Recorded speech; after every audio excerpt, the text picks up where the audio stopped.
So first couple exercises, nice, easy warm-up exercises, but effective exercises in their own right, especially if you're new to neck training.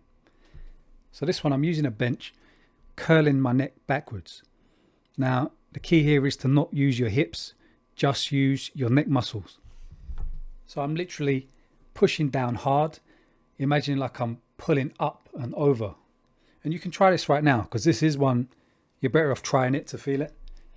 Use your bed, lie in front of it like this, and then just push hard back into the bed, curl up and back, and you'll definitely feel it.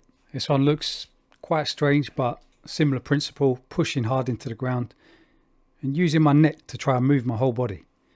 And I'm in an MMA gym, so I'm not worried about funny looks, but yeah, this one in the commercial gym probably get you a few funny looks. But build up slowly, and your neck is capable of crazy strength. Now, I'm doing here a bridge with 140 kgs. So I'm not saying you have to do this, but you know, it's possible. And then we go on to neck planking. So this one's pretty tough. So imagine a plank, but you're using your neck instead of your elbows. I used to be able to hold this, but stopped training my neck for a bit. So I'm using my hands there. But even with the hands, it's pretty tough. Or even just pushing into the floor, just imagining yourself trying to lift. Very tough, isometric.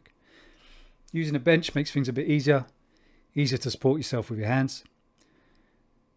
Again, pretty advanced, so just be careful with this one. Just, again, not a bad exercise, it's the load that you can put through. Side one is very good. Lean using the hips. You probably don't need to build up to be able to hold a full-on plank, but it is a good one too. So now bridging. So despite what all the top comments on Mike Tyson's bridging videos online, bunch of pencil necks saying, oh, Mike Tyson and Rogan said neck bridge is bad for your neck. Shut the fuck up. Think for yourself. Try some of these exercises here. And you know, fuck it, I'll train you. I'll help you if you really aren't convinced. And I did break this down in my other video. There's a lot of nuance to it. But in a nutshell, you're just taking what an athlete says at face value and taking it as gospel. Try a move like this. Got the jiu-jitsu bridge where not loaded up the top. We're going to the side, keeping shoulder contact. Very good move as a beginner way to train your neck. And then we can move on to a bit more advanced wrestling bridge. Got the classic, but I'm using my hands. And if you want, you don't have to go further than this one. Using the hands, you can push into the ground. You can adjust the intensity. And as you can see there, I'm doing it nice, slow and controlled, gradually loading the neck. That is a key thing here. Nice, slow and controlled. Using support, your injury risk drops down next to zero. Usually injuries happen when we do things too fast, too fatigued state, or too intense for the tissues. As you can see there, everything's slow, controlled. Here's a nice one. I'll sometimes use this for neck rehab, back rehab. So I'm trying to make just contact with the back of my head and my heels. So it's kind of a flat bridge. This one is actually pretty tough. So just a little bonus one there you can try. That's right, damn hard. And we've got a classic bridge, going a bit more range of motion, nice and slow and controlled, loading up the back of the neck nicely. See, my heels are flat there. I'm coming up on my toes there to increase the range of motion a bit.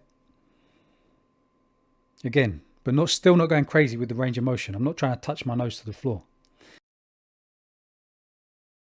And here we've got a similar way to Tyson, how he did it in those videos where he's kind of coming up on the heels. I don't really like to do this. I'd rather come up on the toes, because when you come up on the heels, you're almost forcing the range of motion.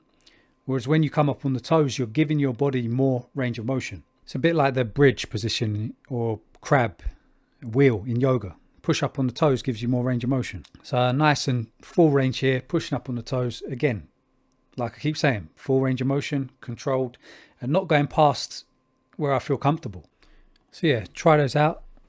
Give it a shot, see how it feels. Everyone's unique. Everyone's going to react different, but most people can be completely fine. You don't have to go too advanced. You can keep it nice and basic. So just try it for yourself and see what you think.